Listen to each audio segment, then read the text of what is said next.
Simon, kakšen program ste pripravili za letošnji festival Kamerad? Pripravili smo zelo raznolik program, imamo 30 filmov, razvrščenih v sklope kratki film, dolgometražni film, animirani film, dokumentarni, igrani.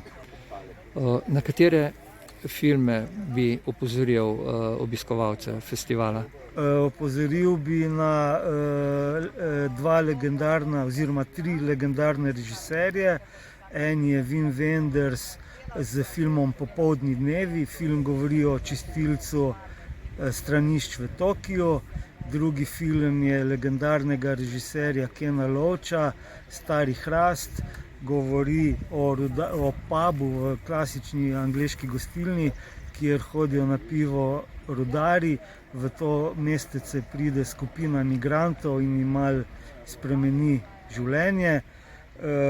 Opozoril bi na dokumentarni film iz 70-ih let, makedonski film Avstralija, režiserja Stoleta Popova, ki govori o tisočih Makedoncih, ki so v 70-ih letih šli s trebuhom za kruhom v Avstralijo.